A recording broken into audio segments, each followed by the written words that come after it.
அனைவருக்கும் வணக்கம். 2024 PID entrance exam வரப்போற ஏப்ரல் 19ஆம் தேதியிலிருந்து ஏப்ரல் 30ஆம் தேதி வரைக்கும் நடக்க போகுது. இதுக்காக பல மாணவர்கள் ரொம்ப நாளா ப்ரிப்பேர் பண்ணிட்டு வந்துட்டு இருக்காங்க. ரொம்ப முக்கியமா மே 3ஆம் தேதி இந்த பிஐடி என்ட்ரன்ஸ் எக்ஸாமுக்கான ரிசல்ட் வந்து பப்ளிஷ் ஆயிரும். எழுதி முடிச்சதுக்கு அப்புறம் ரிசல்ட் பப்ளிஷ் ஆகும்னு சொல்லியிருக்காங்க. இப்ப என்னன்னா எக்ஸாமுக்கு நம்ம வந்து இப்ப எல்லாருமே எழுத போறோம். நாளையில இருந்து தொடங்குது. ஏப்ரல் 19 முதல் ஏப்ரல் 30 வரைக்கும் நடக்குது. நாடு முழுக்க, இந்தியா முழுக்க பல இடங்கள்ல வந்து பாத்தீங்கன்னா தேர்வு மையங்கள்லாம் அமைச்சிருக்காங்க. அது மட்டும் இல்லாம நம்மளுடைய இந்தியாவை தாண்டி அதர் கண்ட்ரீஸ்லயும் வந்து பாத்தீங்கன்னா இந்த எக்ஸாம் நடக்குது. இந்த எக்ஸாமுக்கு எப்படி நம்ம போகணும்? எல்லாருக்கும் வந்து பாத்தீங்கன்னா அட்மிட் கார்டும் கூட வந்து பாத்தீங்கன்னா இப்ப வந்து பப்ளிஷ் பண்ணிட்டாங்க.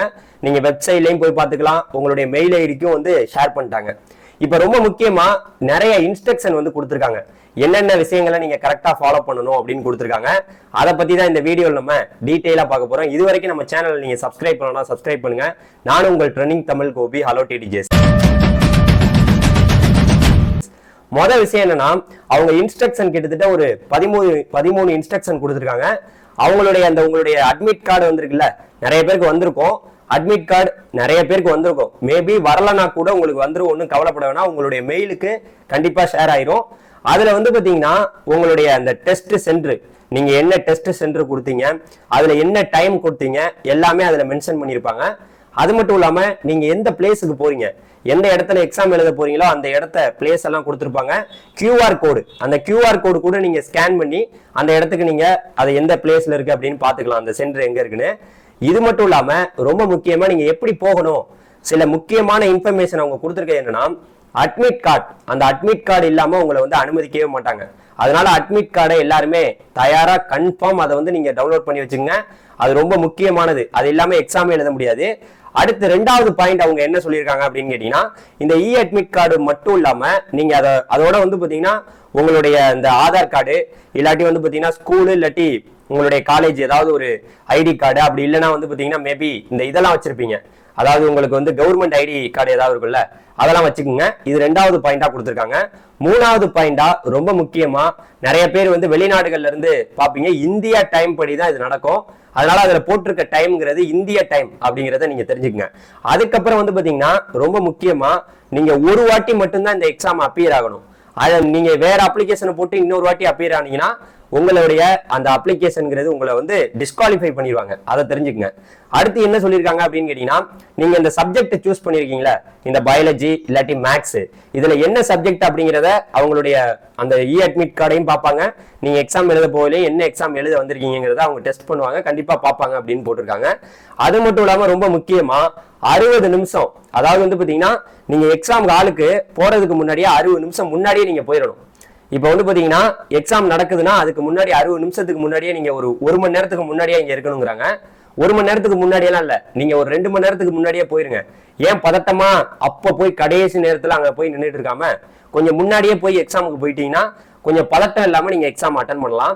ஸோ ஏன்னா வந்து எல்லாருமே பதட்டம் இல்லாம அட்டன் பண்ணுங்க. ஒன்றும் பரபரப்பு இல்லை. எக்ஸாம் எழுதி பார்ப்போம். விஐடியில பாஸ் பண்ணி அந்த நல்ல ரேங்க்ல வந்து நமக்கு சீட்டு கிடைச்சா ஓகே. அப்படி இல்லைன்னா ஏகப்பட்ட வழிகள் இருக்கு. பல யூனிவர்சிட்டியை ட்ரை பண்ணலாம்.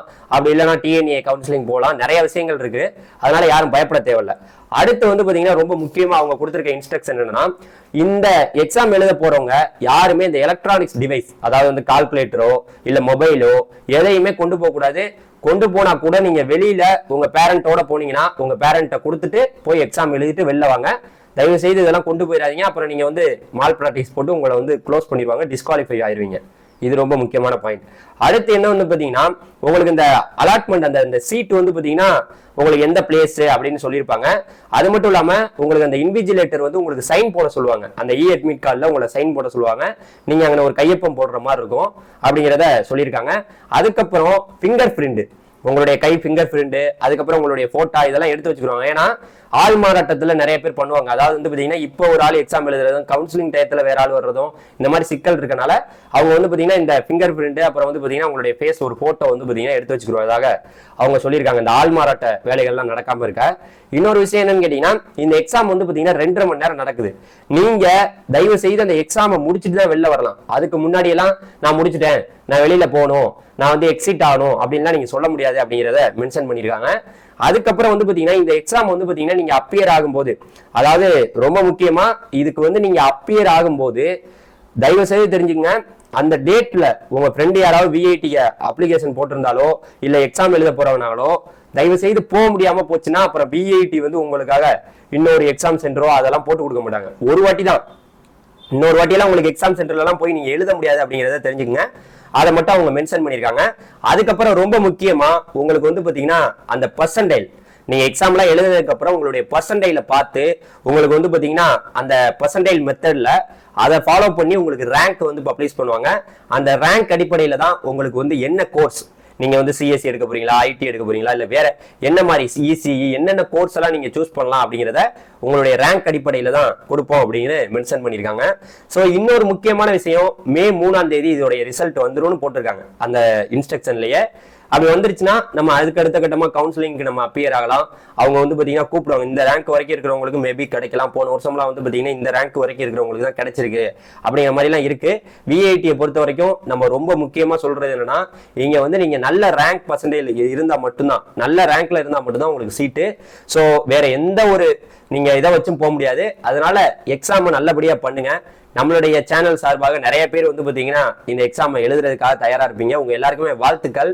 ரொம்ப முக்கியமா இன்னொரு விஷயம் தெரிஞ்சுங்க, எந்த இன்ஃபர்மேஷன் இருந்தாலும் நீங்க எக்ஸாம் எழுத போறீங்கல்ல, எழுதுனதுக்கு அப்புறம் நீங்க என்ன ரேங்க் வாங்கியிருக்கீங்க, உங்களுக்கு கவுன்சிலிங்ல உங்களுக்கு மேபி கிடைக்குமா கிடைக்காத எந்த இன்ஃபர்மேஷன் இருந்தாலும் மெயிலுக்கும் எஸ்எம்எஸ்க்கும் அனுப்புவாங்க. யாரும் வந்து பாத்தீங்கன்னா ஒரி பண்ணிக்க தேவையில்ல, பயப்பட தேவையில்ல. அதனால பயப்படாம நீட்டா போயிட்டு ரொம்ப அழகா நீங்க என்ன படிச்சீங்களோ, பிசிக்ஸ் நல்லா பண்ணுங்க, கெமிஸ்ட்ரி நல்லா பண்ணுங்க, மேத்ஸ் எடுத்திருந்தீங்கன்னா மேத்ஸ் நல்லா பண்ணுங்க, பயாலஜி எடுத்திருந்தீங்கன்னா பயாலஜி பண்ணுங்க. நல்லபடியா எக்ஸாம் நீங்க எப்படி பப்ளிக் எக்ஸாம் வந்து எழுத போனீங்களோ அதே போல இதையுமே வந்து பாத்தீங்கன்னா நீங்க பார்ட்டிசிபேட் பண்ணி நல்லபடியா பண்ணுங்க. இல்லங்கிற பட்சத்துல அப்புறம் பாத்துக்கலாம், ஒன்னும் ஐடியா கிடையாது. இது இல்லைன்னா அடுத்து நம்ம ஏதாவது ட்ரை பண்ணலாம்.